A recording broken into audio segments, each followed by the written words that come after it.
Hello everyone, this side Shivani. और अब हम कंपनी ऑडिट कर रहे हैं। ठीक है, तो कंपनी ऑडिट में टिल 144 तक जो है वीडियो बन चुकी है। 3 वीडियोस में 144 तक हो गया है। नाउ अब हम उसके कर रहे हैं आगे।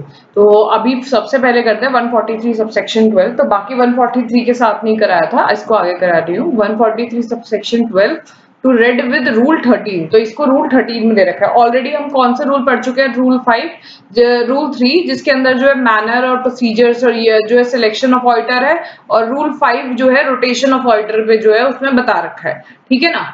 तो ये तो रूल 12 रेड विद रूल जो है sorry 143 subsection 12 read with rule 13। तो 143 सबसेक्शन 12 है क्या? This is also the one of the most overrated section.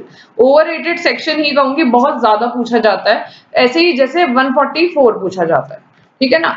Reporting of fraud. ठीक है, तो फ्रॉड की रिपोर्टिंग कैसे होती है? Duty to report on fraud. ठीक है, section 143 subsection 12। Report on fraud कौन करेगा? रिपोर्ट ऑन फ्रॉड करता है ऑडिटर। तो ऑडिटर जो है रिपोर्ट करेगा। If the auditor during the performance of his duty has a reason to believe that और an act involving a fraud committed by employees और ऑफिसर। ऑडिटर को ऐसा लगता है ना कि ऑफिसर और एम्प्लॉय ने ना कुछ तो घपला करा है, कुछ तो फ्रॉड करा है। ठीक है, उसके पास रीजन टू बिलीव है, और ड्यू टू एन एक्ट, कोई उन्होंने एक्ट ऐसा करा हो या उसे कुछ ऐसा लग रहा हो कि हाँ भाई फ्रॉड तो कमिटेड हुआ है, auditor report the same to the CG. ये है जनरल, कि अगर फ्रॉड हुआ है और ऑडिटर को लगा है कि ऑफिसर और एम्प्लॉय ने फ्रॉड करा है तो वो सीजी को रिपोर्ट करेगा। नाउ अब इसके अंदर बनानी है bifurcation. Fraud amounting to ₹1 crore और मोर, 1 करोड़ से और ज्यादा का। जनरल क्या है कि अगर फ्रॉड हुआ है तो रिपोर्ट टू द सीजी। अगर कुछ नहीं लिखा है क्वेश्चन में कि अगर हमारे यहाँ फ्रॉड हुआ है, ठीक है, तो वो कुछ नहीं लिखा है कि कितने का हुआ है, सीजी को रिपोर्ट होगी। सिंपल। फ्रॉड हुआ है टू ऑफ 1 करोड़। ये क्वेश्चन आता नहीं है वैसे, अभी तक तो नहीं पूछा गया कि अमाउंट हर बार बताते हैं। फ्रॉड अमाउंटिंग टू ₹1 करोड़ और मोर, अगर 1 करोड़ या उससे ज्यादा है तब।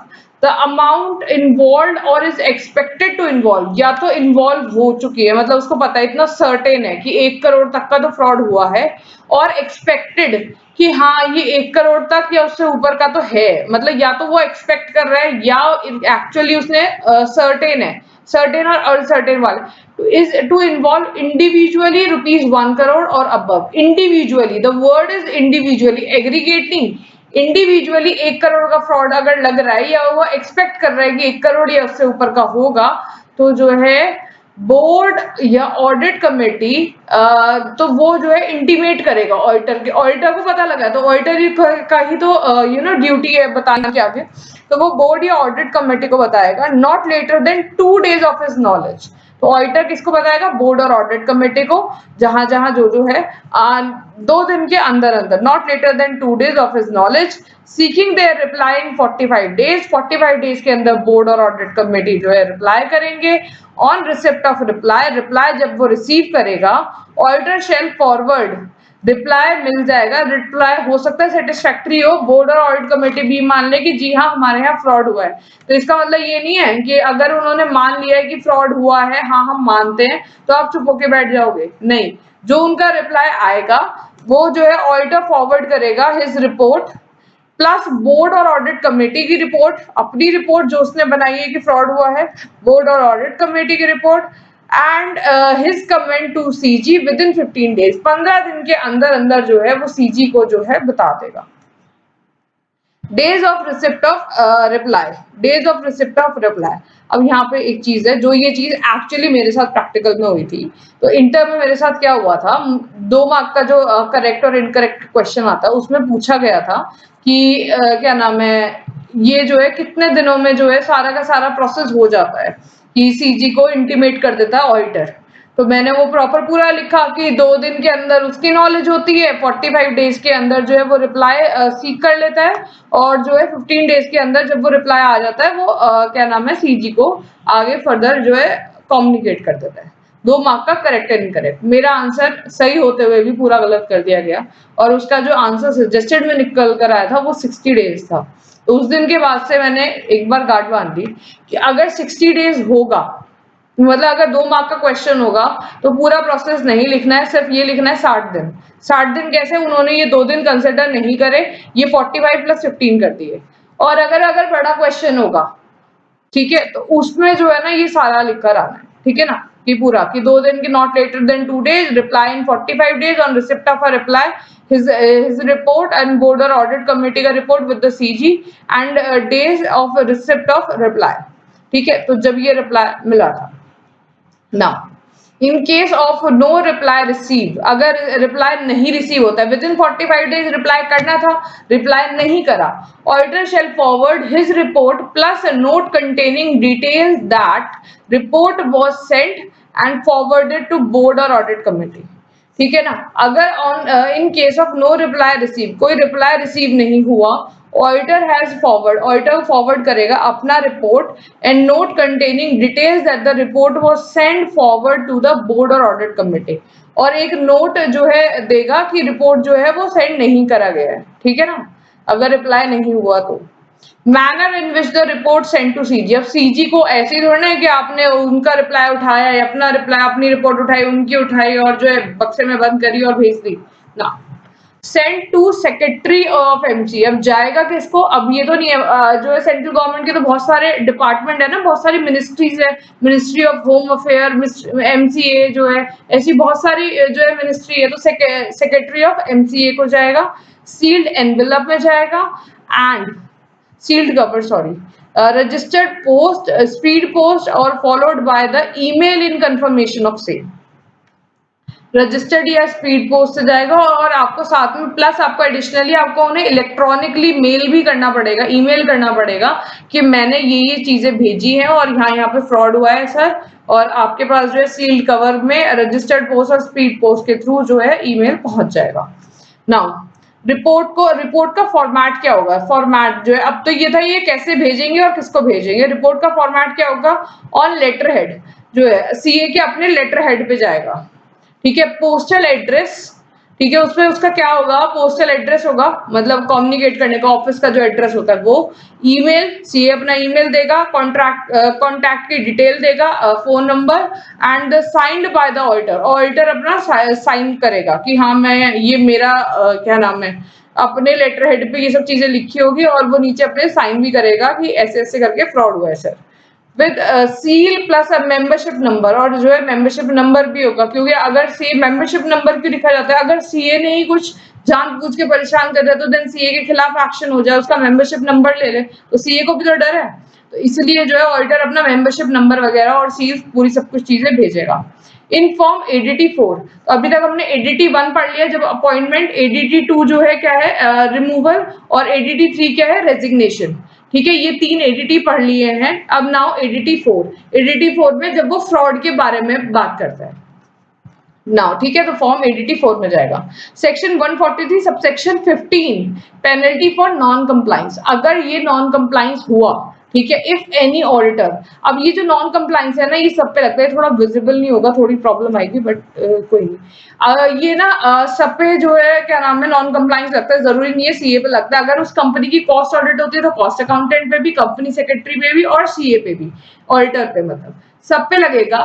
In practice and do not comply with the provision of section 143 subsection 12 में अगर आपने प्रोविजन के साथ कंप्लाई नहीं करा, पेनल्टी जो है 1 lakh but may extend to 25 lakh, तो 1 लाख से 25 लाख के बीच में जो है आपको पेनल्टी लग जाएगी अगर आपने 143 सबसेक्शन 12 में फ्रॉड होते हुए भी सीजी को जो है इन्फॉर्म नहीं करा तो, ठीक है, तो आप सीजी को इन्फॉर्म करोगे अपने प्रॉपर लेटर हेड में जहां पे आपका कॉन्टैक्ट डिटेल, एड्रेस और साइन वगैरह सब कुछ ऑडिटर का होगा, और उसका जो है सील और मेंबरशिप नंबर भी होना चाहिए, ये इंपॉर्टेंट है एडीटी 4 में। तो हमने 4 जो है एडीटी के फॉर्म्स जो है पढ़ लिए। Now fraud less than 1 CR, 1 crore से कम, तो पहले हम 1 करोड़ का, और जो सीजी वाला जो फ्रॉड है कि अगर जनरली अगर कोई फ्रॉड होता है तो हम सीजी को करेंगे, मोर देन 1 CR होता है तो सीजी को करेंगे।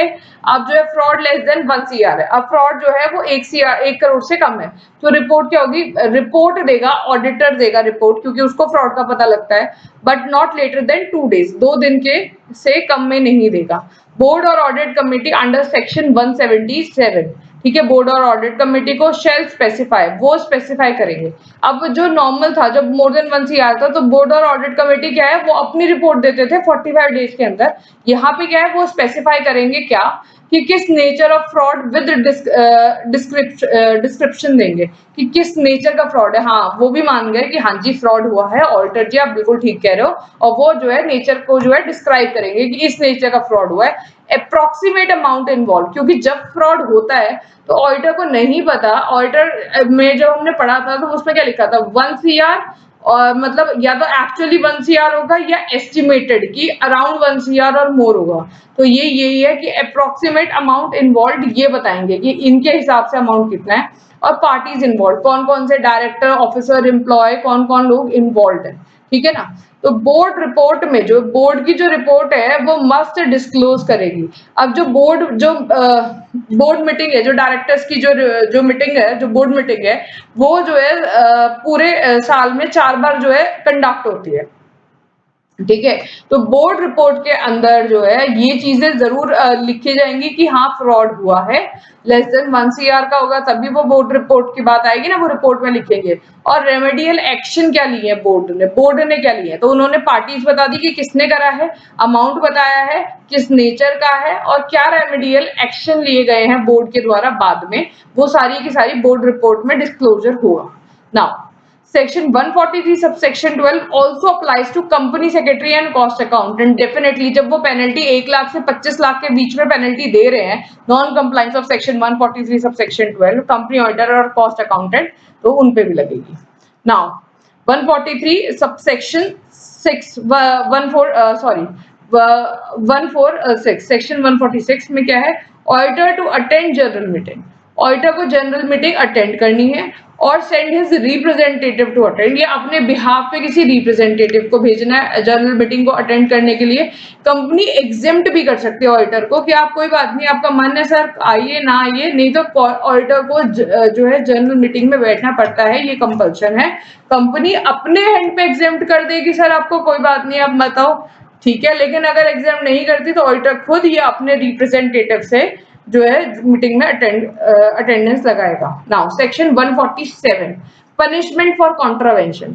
कॉन्ट्रावेंशन अगर अब आपसे हो गई इस पूरे चैप्टर में जो कंपनी ऑडिट के गलती, तो अब पनिशमेंट क्या होगी, जनरल पनिशमेंट जो होती है। Officer and employ of a company, तो कंपनी पे अगर ऑफिसर और एम्प्लॉय से कोई गलती हुई है तो कॉन्ट्रावेंशन ऑफ सेक्शन 139 टू 146, तो 139 से 146 से 139 के अपॉइंटमेंट का, 140 है रिमूवल का, resignation and giving of special notice, 141 is eligible qualification disqualify, 142 remuneration, 143 जो है power and duty, 144 not to render certain service overrated section, ठीक है। 145 is signing of an audit report, auditor हमेशा साइन करेगा अपनी ऑडिट रिपोर्ट पे। 146 के duty to attend the general meeting, ठीक है। तो 145 यहाँ तक 149 से 146 तक अगर ऑफिसर और एम्प्लॉय ऑफ कंपनी से कोई भी डिफॉल्ट हो गई है, then company shall be punishable with the fine, company को फाइन लगेगा not less than 25,000 but may extend to 5 lakh, तो 25,000 से 5 लाख के बीच में उन्हें फाइन लगेगा। Every officer eight default shell be punishable with the imprisonment, और ऑफिसर को क्या है इम्प्रिजनमेंट भी हो सकती है, क्योंकि कंपनी को तो जेल में नहीं डाल सकते, ऑफिसर को इम्प्रिजनमेंट कितनी होगी, मे एक्सटेंड टू 1 ईयर, और fine not less than 10,000 but may extend to 1 lakh और बोथ। तो जो है क्या होगा, 1 साल तक की जो है क्या नाम है इम्प्रिजनमेंट, और फाइन कितना होगा 10,000 से लेकर 1 लाख और बोथ, ठीक है ना, 10,000 और 1 लाख और बोथ जो है बोथ मतलब इम्प्रिजनमेंट और जो है फाइन दोनों चीजें लग सकती हैं। Now section 147 subsection 2 contravention of section 139 appointment, 143 power and duty, 144 not to render and 145 signing of an audit report. अगर ये वाली कौन सी गलतियां, ये जो 3 है 4 जो है ये ऑडिटर के बिहाफ पे जो गलती है, ऑडिटर से जो गलतियां हुई है 139 में, 144 में, 143 में एंड 145 में, तो उसको फाइन कितना लगेगा 25,000 से लेके 5 लाख तक, और 4 times of the remuneration whichever is higher, ठीक है। And if is knowledge deceive, और 143 सबसेक्शन 12 में जो है अलग से स्पेसिफाई कर रखी है कि आपको 1 लाख से 25 लाख तक के बीच में फाइन लग सकता है ऑडिटर को, ठीक है। और ये जो है 143 सबसेक्शन 12 को छोड़कर बाकी जितने भी सेक्शन है 139, 143, 144, 145, इनमें अगर कोई गलती करी है तो 25,000 से लेके 5 लाख तक का 4 times of the remuneration of the auditor which ever is less, दोनों में से जो भी कम होगा। And if he knowingly deceive, जान पूछ के करता है, मेंबर्स जो है कंपनी और क्रेडिटर और टैक्स अथॉरिटी, और जब वो नोइंगली जान पूछ के जो है उन्हें धोखा देता है, डिसीव करता है मेंबर्स को, कंपनी को, क्रेडिटर्स को और टैक्स अथॉरिटी को, auditor shall imprisonment for term में एक्सटेंड टू 1 ईयर। उसका जो टर्म है इम्प्रिजनमेंट का, ऑडिटर को भी तो जेल हो सकती है 1 साल तक की, और फाइन नॉट लेस देन 50,000, 50,000 से ज्यादा जो है वो 50,000 से कम फाइन नहीं होगा, but may extend to 25 lakh, 50,000 से लेके 25 लाख तक, और 8 times the remuneration whichever is less. अगर धोखा दिया है तो बहुत ज्यादा हो गया, 8 टाइम्स, 8 टाइम्स, ठीक है, 1 साल तक के लिए सजा, ठीक है, नॉर्मल 50,000 से लेके 25 लाख, और 8 टाइम्स ऑफ द रेम्यूनरेशन अगर धोखा दिया है, और अगर कुछ गलत करा है तो 25,000 से लेके 5 लाख तक का, और यहाँ पे कितना है, ट्वाइस कर दिया है, 50,000 से लेके 25 लाख तक का। अब यहाँ पे इंटू अगर 2 करेंगे, 25 टू 50 आ गया, नाउ 50 जो है 5 लाख, और ये है 25 है, इंटू 5, 5 से 25, हाँ तो इंटू 5 करेंगे तो 252, ट्वाइस द, ये जो है क्या नाम है 4 टाइम्स का था तो ये 8 टाइम्स हो गया, तो 252 से अगर मल्टीप्लाई करेंगे तो धोखा वाली जो है पेनल्टी आ जाएगी, और जनरल पेनल्टी है 25,000 से जो है 5 लाख तक और 4 टाइम्स, और उसको मल्टीप्लाई करेंगे 252 का मतलब क्या होना हो गया, यहाँ पे 50,000, इसको 5 से मल्टीप्लाई करेंगे 25 लाख, और 2 मतलब 8 टाइम्स, तो ये क्या हो गया धोखे वाली पेनल्टी। अगर आपने धोखा दिया है ना, डिसीव करा है, तो आपको 252 से मल्टीप्लाई करना है, नॉर्मल जो ऑडिटर पे पेनल्टी लगती है जनरल कंपनी ऑडिट के सेक्शन में। If auditor contravenes under section 147 subsection 2 other liabilities of auditor, ठीक है, अब 147 सबसेक्शन 2 में कन्विक्टेड हो जाता है अगर ऑडिटर, तो उस पे और क्या क्या लाइबिलिटीज और लग जाती है। Refund of the remuneration received by him, जितना पैसा मिला है रेम्यूनरेशन का वो रिफंड करना पड़ेगा। Pay for the damages of the company, company को जो डैमेज हुआ है उसको पे करना पड़ेगा। Statutory bodies and authorities or to a member or creditor of a company for loss arising out of the incorrect and misleading statement particularly made to the audit report. मतलब statutory bodies मतलब government, CG आ गया, authorities income tax authorities और कोई भी other authorities, member और creditors, members मतलब जिन्होंने पैसा लगाया है, और क्रेडिटर्स मतलब जिन्होंने उधार दे रखा है। तो जिन्होंने उधार दे रखा है, जिन्होंने पैसा लगाया है, जो भी अथॉरिटीज हैं, और जो स्टैट्यूटरी है जिनको कंप्लायंस रिपोर्ट जाती है, अगर इन सब चीजों में ऑडिटर ने गलती पकड़ी और कंपनीज के डायरेक्टर ने कहा नहीं नहीं यार रहने दे, ठीक है, तो उसको जो है सारे डैमेजेस को भरना पड़ेगा, और जितनी भी रेम्यूनरेशन है उसको क्या करना पड़ेगा, रिफंड करना पड़ेगा। Now section 148 cost audit. Cost audit का क्या मतलब है, तो कॉस्ट ऑडिट करता कौन है, cost accountant submit the report to the board of director. तो देखो जो ऑडिटर है वो किसको रिपोर्ट सबमिट करता है, हमेशा मेंबर्स को रिपोर्ट सबमिट करता है। कॉस्ट ऑडिटर अपनी रिपोर्ट किसको देता है, बोर्ड ऑफ डायरेक्टर्स को देता है। तो कंपनी जो है कंपनी, अब कॉस्ट ऑडिटर ने अपना जो है रिपोर्ट दे दी है, तो कंपनी क्या देगी, वो रिपोर्ट जो कॉस्ट ऑडिटर की है सारी की सारी इंफॉर्मेशन और एक्सप्लेनेशन, जितनी भी क्वालिफिकेशन दी है ऑडिटर ने, कॉस्ट ऑडिटर ने जो जो चीजें गलत बताई है कि यहाँ गलत हुआ, यहाँ गलत हुआ, यहाँ गलत हुआ, उस चीज की सारी एक्सप्लेनेशन, उन सबके रीजंस जो है, और उन पे अगर कोई मेजर्स लिए हैं कि अब उन्हें करेक्टिव मेजर्स क्या होंगे, जो भी एक्सप्लेनेशन है वो सारी with in 30 days of receipt of a report, auditor ने, कॉस्ट ऑडिटर ने जब रिपोर्ट दी उसके 30 दिन के अंदर अंदर किसको देंगे, सेंट्रल गवर्नमेंट को दे देंगे। Now cost record. Cost record क्या होता है, CG may by order company engaged in production of prescribed goods, कुछ गुड्स को बता रखा है कि इन गुड्स का ना कॉस्ट ऑडिट होगा, तो सीजी जो है सेंट्रल गवर्नमेंट ऑर्डर दे सकती है, जो जो कंपनियां इन चीजों का प्रिस्क्राइब्ड गुड्स का जो है प्रोडक्शन कर रही हैं, direct that they maintain the particulars about material, labour and other items of cost. ठीक है, तो जो हमारी डायरेक्ट कॉस्ट होती है, मटेरियल, लेबर और अदर जो है आइटम्स जो है कॉस्ट के होते हैं, shall be included in the books of accounts, books of accounts में उनको इंक्लूड कर। नाउ रूल 3 क्या है, कंपनी इंक्लूड्स फॉरेन कंपनी, ठीक है। कंपनी इसके अंदर कॉस्ट ऑडिट के रिकॉर्ड में क्या है, जब कॉस्ट ऑडिट होती है तो इसमें फॉरेन कंपनी भी इंक्लूड होती है। Engaged in production of goods and services as specified. Foreign company का मतलब क्या हुआ, कंपनी इनकॉर्पोरेटेड आउटसाइड इंडिया, लेकिन अभी वो इंडिया में काम कर रही है। तो कोई भी बाहर की कंपनी जब इंडिया में काम कर रही है और ये सब चीजें प्रोड्यूस कर रही है जो प्रिस्क्राइब्ड गुड्स सीजी ने बता रखे हैं, तो वो कंपनी की डेफिनेशन में आ रहे हैं इस चैप्टर, इस कॉस्ट ऑडिट के लिए। ठीक है। Engage in production of goods and services as specified. कौन कौन से, अब इसको दो सेक्टर में बांटा हुआ है जो प्रिस्क्राइब्ड गुड्स है, एक तो रेगुलेटरी सेक्टर और एक non regulatory sector. Regulatory sector मतलब telecommunication, electricity, petroleum, sugar, drugs, pharmaceutical and fertilizers. Non regulatory sectors क्या है, iron, rubber, steel, cement etcetera. ठीक है ना, iron, rubber, steel, cement etcetera, ये हो गए नॉन रेगुलेटेड सेक्टर, ये regulated sector. Having a turnover of greater than equals to 35 जो है सीआर। इनकी जो टर्नओवर है, ठीक है, इनसे रेगुलेटेड और नॉन रेगुलेटेड से जो टर्नओवर आ रही है वो 35 करोड़ या उससे ज्यादा आ रही है during immediately preceding financial year. एकदम जो फटाफट जो अभी गया है ना, जो फाइनेंशियल ईयर गया है, वो इमीडिएटली प्रीसीडिंग, जिससे जो इससे पहले बैलेंस शीट बन चुकी है, जो ऑडिट की रिपोर्ट बन चुकी है कॉस्ट ऑडिट की, shall include cost record in their books. वो जो है अपनी बुक्स में इंक्लूड करेंगे। रूल 5 में क्या क्या है, ये सारे कॉस्ट ऑडिट के रूल्स है, कंपनी ऑडिट के रूल्स अलग हैं। इसमें रूल 5 में रोटेशन ऑफ ऑडिटर था, रूल 3 में मैनर ऑफ जो है अपॉइंटमेंट कैसे होगा, सिलेक्शन ऑफ ऑडिटर वो था। ये कॉस्ट ऑडिट के रूल है। तो rule 3 regulated non regulated sector में डिवाइड कर रखा है, जिनकी मोर देन इक्वल्स टू जो है 35 सीआर की जो है एकदम प्रीसीडिंग फाइनेंशियल ईयर, क्योंकि हमें यही कंफ्यूजन रहती है, प्रीसीडिंग ये फाइनेंशियल ईयर, इससे पहले वाला प्रीसीडिंग फाइनेंशियल ईयर। Rule 5 के every company then that falls under these rules shall in respect of each of its financial year। हर एक कंपनी जो इस रूल्स में फॉल करती है, ठीक है, in financial year maintain cost record in form CRA1। तो वो जो है कॉस्ट रिकॉर्ड जो है फॉर्म किसमें करती है, CRA1 में। तो कॉस्ट ऑडिट जो है वो मतलब जो जो मेंटेन करे हैं रिकॉर्ड्स वो CRA1 में जाते हैं। कॉस्ट ऑडिट का एक फॉर्म का नंबर है cost audit.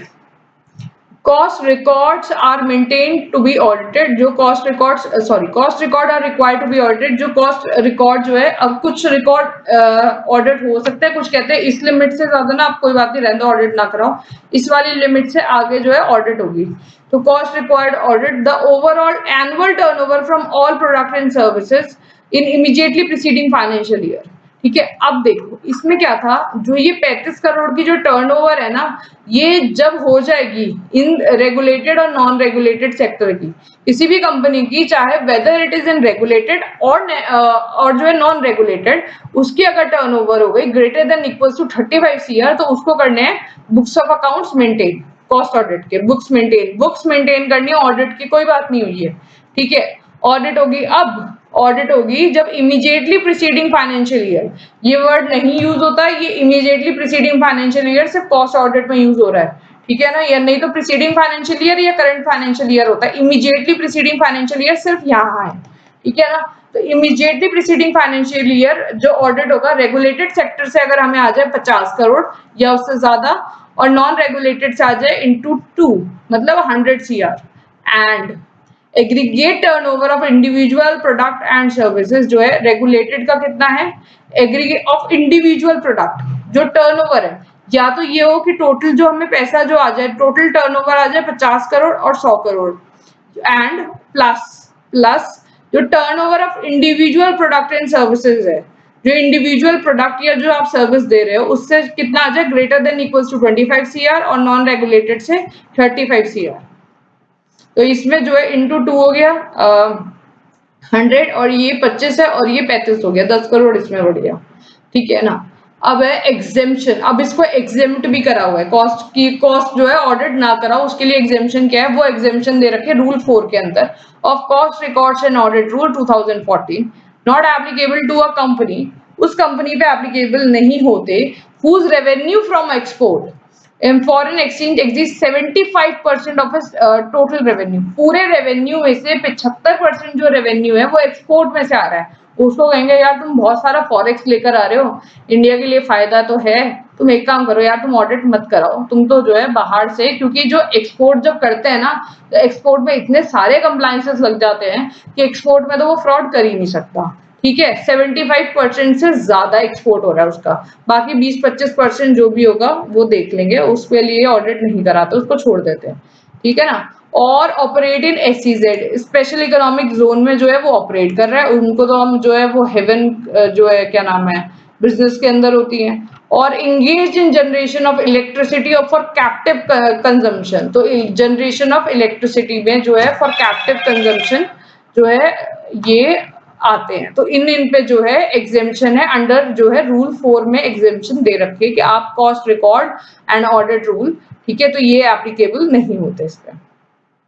Now, cost auditor appointed under section 148 by board of director. अब सेक्शन 148 में जो है कॉस्ट ऑडिटर अपॉइंट होते हैं बाय बोर्ड ऑफ डायरेक्टर, और ये अपनी रिपोर्ट भी किसको देते हैं? बोर्ड ऑफ डायरेक्टर को। तो जो जिससे अपॉइंट हुआ उसी को क्या करेगा? रिपोर्ट देगा।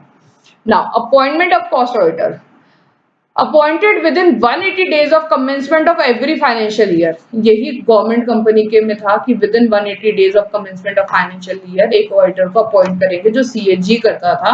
ऐसे ही, क्योंकि अब इसकी भी रिपोर्ट जो है फाइनली बाद में सीजी को ही जाती है, तो सीजी कहता है 180 days of commencement of financial year आप इसको अपॉइंट कर लो। Before appointment a written consent plus a certificate. Rule 3 of auditor में जब हमने सेक्शन 139 में पढ़ा था, तो उसमें भी यही था, एक रिटर्न कंसेंट दे दो कि हाँ मैं तैयार हूं आपका कॉस्ट ऑडिटर बनने के लिए, प्लस सर्टिफिकेट दे दो कि मेरे ऊपर कोई भी जो है प्रोफेशनली लीगल जो है डिस्क्रिपेंसीज वाली प्रोसीडिंग्स नहीं चल रही है। Company file a notice to CG inform CRA 2।